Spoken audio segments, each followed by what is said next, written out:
a look around YouTube and you'll be convinced that there is nothing but doom and gloom in the used luxury watch market. You'd be persuaded that buying a luxury watch, even second-hand, will lose you money as it depreciates inevitably, and you'd be sure that the idea of a watch going up in value as you wear it is one for yesteryear. But you'd be wrong. Here is a list of 25 luxury watches that have grown in value astronomically on the second-hand market, despite the general market bubble bursting 2 years ago and ever since. So let's zoom out. No, a little further. And take into perspective the last 5 years, not just the last 2. Now this list is compiled by Chrono24, and I've looked back at the last 8 years that we've been in the business at our invoices, and shockingly can confirm that it's pretty accurate and spot on. What's even more shocking though is that the brand you'd expect to see at the top of this list absolutely isn't. In fact, no Rolex even makes the top 10. So the question is, what does?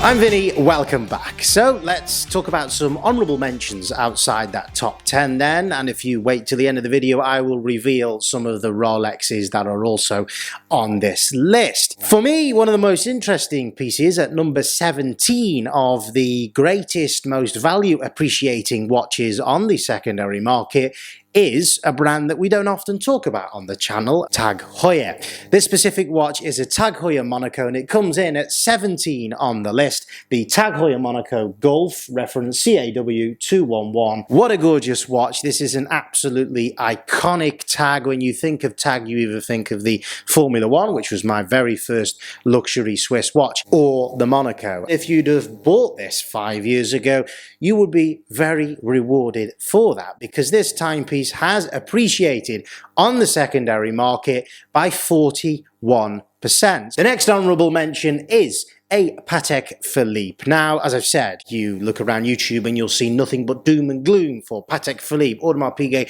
and Rolex. Don't buy them because you can't make money on them and they absolutely aren't an investment. Well, no, not in the current context and not in the context of the last 2 years. However, the Patek Philippe Aquanaut over the last 5 years is one of the biggest growers in the market. This Aquanaut 5167A comes in at 20th on this list and has appreciated in value on the used market by a whopping 45%. Now this is interesting because 5 years sounds like a long time, but it was just before COVID. Back then, the Aquanaut was a very popular watch. The hype was there, perhaps not as much as it was in 21 and 22, but the hype started a hell of a long time before then.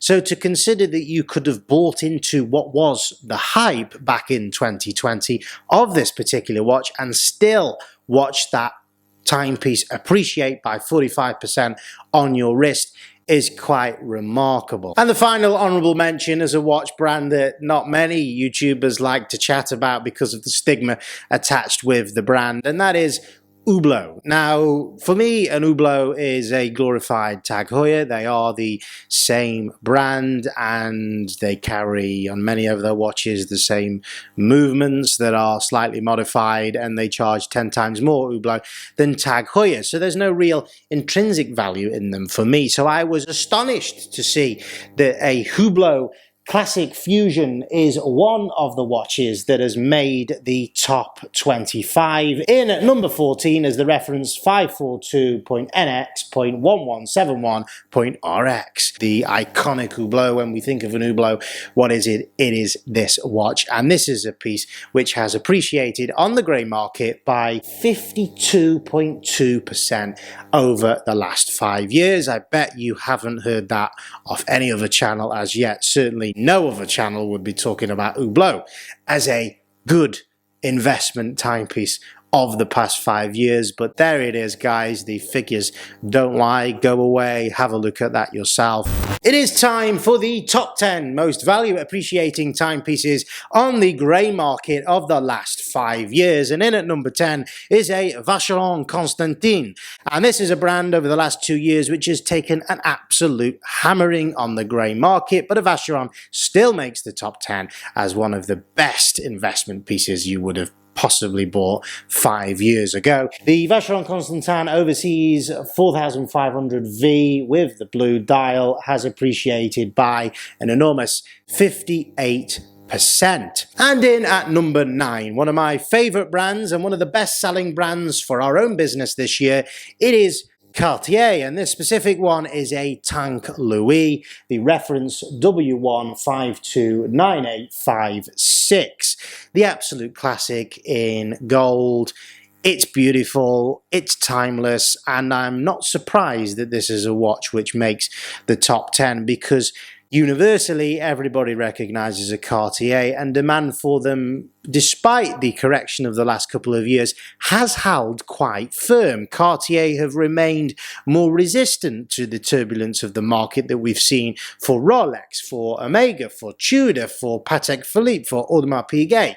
There are many Cartiers that come in under the £2,000 or £3,000 price point. You can find many tanks in courts that are from the 90s and early 2000s that you can pick up under £2,000, and because that is more accessible, because there's a greater pool of people in the market to buy those watches, they've remained quite resistant. At number 7 is another square watch, and this is the Jaeger-LeCoultre Reverso, and this watch appreciated by 66% over the last 5 years. Now, my own Reverso I bought back in 2021, I think it was, and I paid a very reasonable price for it, around £6,500 back then. It was a duo face.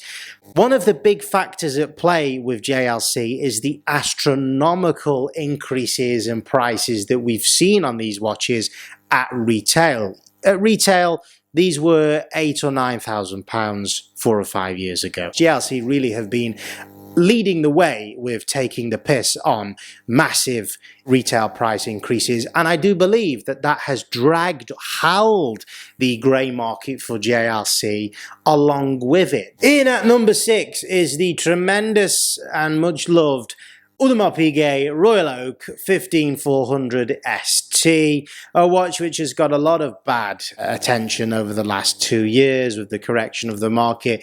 It was one of the first to fall and has continued to ever since. And taken in isolation, the last 2 years would certainly suggest that that is a watch you shouldn't put your money into. However, if you'd have purchased this 5 years ago, it represents one of the best value appreciating timepieces on the second-hand market. And this watch has appreciated by 71%.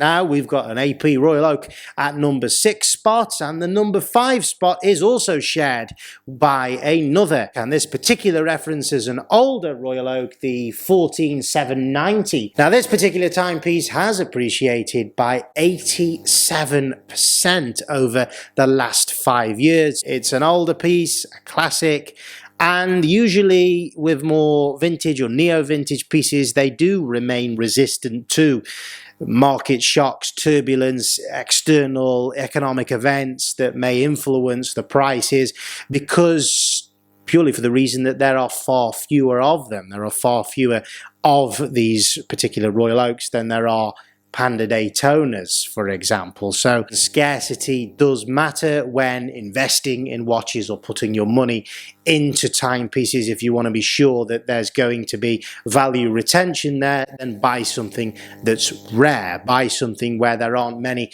comparables out there on the market for prices that you will absolutely have to compete with. And surprisingly, that situation I've just explained there with neo-vintage and vintage pieces is a prevailing theme of the top 4 in this list. In at number 4 is a Cartier Santos reference 2319, and this is a watch over the last 5 years which has appreciated by 107%.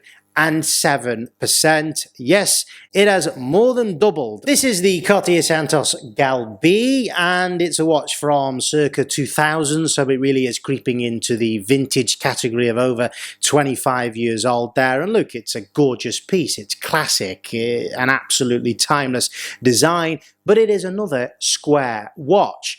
Why is this important going into 2025, and why do I think that this trend will continue, where we will see value appreciating square watches? It is purely because of the release of the Patek Philippe Cubitus. Yes, the square watch, which has come from Patek Philippe 6 months ago, has absolutely rocked the boat on the grey market. Certainly here in the United Kingdom, demand for Santoses has gone through the roof, and that's probably part of the reason why this is in the top 4 on this list. I think that's very much a theme that we're going to see going into 2025 and 2026 as well. We'll see micro brands, smaller independent brands releasing homage style square watches with integrated bracelets. Square watches, absolutely look out for them. The Santos is going to rise, the Tank is going to rise in value. So if I was to give a tip for 2025 and beyond for watches which will gain in popularity and therefore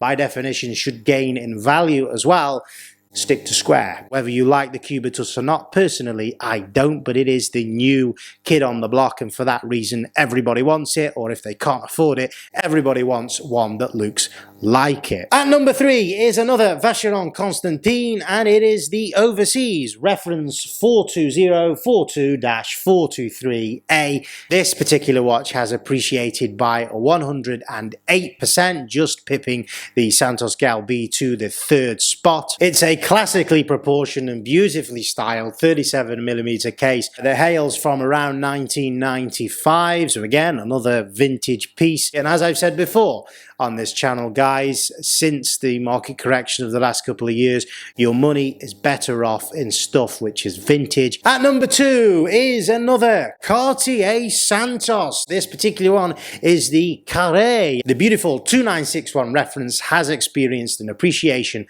of 118% in value. Yes, it's a vintage piece from circa 1985, but my God, hasn't the design held up well in that time? An absolute classic in two-tone. And guys, what's astonishing is that this is a watch which is just around £4,000. And for that reason, because it is very accessible, you're getting such an iconic form and shape and design and wrist presence at such an accessible, affordable price point. We're not talking £20,000-30,000 gold Rolexes, for example. Demand's always going to hold firm for this. And now for the one that you've been waiting for. In at the top spot at number 1, the most value appreciating timepiece of the last 5 years on the second-hand market is... it's another Cartier Santos. Yes, guys. With a massive value appreciation of 160%. It is the reference 2960, and this is an even older Cartier Santos from early 1980s. Now, as I promised at the top of the video, if you've made it this far, it's time to talk about Rolex. The best performing Rolex on this list, only coming in at number 17, is a Rolex Datejust. Yes, it is not a Submariner or a Daytona or any other sports watch in the Rolex collection. It's their dress watch, and specifically the Datejust 36 on a Jubilee bracelet and with the fluted bezel. This is a watch which has appreciated by over 50%, and the specific reference we're talking about here is the 126234. So are there any other Rolexes that made the top 25? Yes, there is, but only one. And it comes in all the way at the bottom of that list. In at number 25, it is another Rolex Datejust in 41mm case size, the reference 126334, and it has appreciated in value by just over 38% in the last 5 years, again on a Jubilee and with that fluted bezel. Now, I tried to sort of understand and theorize why this was, potentially because it is the white gold bezel, it's the Datejust obviously that everyone wants, it is the entry point for many, certainly the 36mm Datejust, to the Rolex brand Datejust, and then you work your way into sports watches because of that white gold bezel. Over the last 5 years, we've seen enormous retail price increases on anything gold. That is possibly linked to the appreciation of this on the grey market as well. I don't know, I can't really think of any other reasons as to why this may be. Why don't you let me know what your thoughts are down in the comments below. If you've made it this far, please like and subscribe, and go check out vinnyfrancis.com. Thanks very much for joining me, and I'll see you next time.